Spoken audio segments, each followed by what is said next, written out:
Pemirsa, Bupati Badung Nyoman Giri Praste menyerahkan dana bantuan rumah layak huni kepada 565 penerima se-Kabupaten Badung.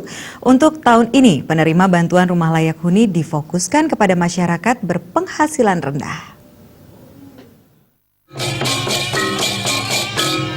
Bantuan dana rumah layak huni diserahkan secara simbolis oleh Bupati Badung Nyoman Giri Praste kepada 5 orang penerima. Dana bantuan rumah layak huni merupakan kelanjutan program yang sebelumnya lebih banyak menyasar rumah tangga miskin. Untuk tahun 2019 ini, sebanyak 565 penerima bantuan berasal dari kalangan masyarakat berpenghasilan rendah dengan total bantuan senilai 31 miliar rupiah lebih.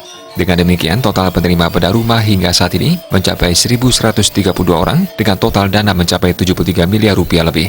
Penerima bantuan menerima uang tunai dalam bentuk rekening tabungan di BPD Bali. Bupati Badung Nyoman Giri Praste mengatakan, program bedah rumah ini merupakan prioritas dari program pembangunan semesta berencana, yaitu menuntaskan kebutuhan dasar masyarakat di bidang pangan, sandang, dan papan. Melalui program bedah rumah ini, pihaknya ingin mengentaskan kemiskinan menjadi 0% di Kabupaten Badung. Selain itu, bedah rumah ini mencegah munculnya perumahan kumuh, memberdayakan masyarakat berpenghasilan rendah, meningkatkan taraf kesejahteraan dan kesehatan masyarakat. Pemkab Badung terus berkomitmen untuk menjamin berbagai kebutuhan pribadi maupun komunal masyarakat Badung menuju masyarakat Badung yang sehat dan sejahtera. Hal tersebut dituangkan atau diwujudkan dalam berbagai program pro rakyat seperti bedah rumah ini, kesehatan gratis, dan pendidikan gratis. Sementara memenuhi kebutuhan komunal, Bupati Badung telah mengeluarkan berbagai kebijakan untuk membantu berbagai program infrastruktur seperti perbaikan pura, balai banjar, wantilan, memberi santunan kepada sulinggi pemangku, menunggu pasien lansia, dan lainnya. Bupati Giri Praste yakin dengan berbagai program tersebut Badung bisa mengentaskan kemiskinan hingga 0%.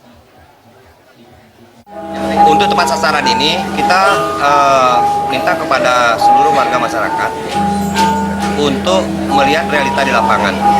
Itu satu. Yang kedua, kami tugaskan para penjuru termasuk yang dikoordinir oleh klien badan dinas untuk melihat layak dan tidaknya. Setelah ini diwajibkan, baru tim verifikasi kami dari Perkim Perumahan dan Pemukiman akan turun layak dan tidak. Kami di Kabupaten Badung ini sudah melaksanakan pola pembangunan nasional serta berencana. 5 bidang prioritas itu adalah merupakan unggulan. Yang lain penting nggak penting. Ini poin yang pertama, pangan, sandang, dan papan. Khusus di bidang papan itu ada reha berat, bedah rumah, reha berat, dan reha ringan. Kategori masyarakat di Badung yang diberikan data oleh Dinas Sosial, kategori masyarakat miskin sudah dituntaskan 2018. Itu. Dan sekarang kami sasar ini adalah kategori masyarakat yang pendapatan penghasilnya kurang. Itu. Dan nanti setelah rumahnya ini bagus, dan kita akan berikan web usaha ekonomi produktif. Setiap kakak ini akan kita berikan dana untuk melakukan sebuah usaha sehingga pendapatan per kapita itu meningkat. Untuk mendapatkan program bedah rumah ini, masyarakat terlebih dahulu disurvei dan diverifikasi oleh dinas terkait untuk memastikan fakta-fakta di lapangan. Salah satu syaratnya adalah berpenghasilan di bawah UMR, KK Badung, memiliki tanah bersertifikat, belum pernah menerima bantuan serupa, tidak memiliki rumah layak huni. Bupati Giri Praste berpesan kepada penerima agar mempertanggungjawabkan dana ini hanya untuk bedah rumah, bukan untuk tujuan lainnya. Riasa Bali TV.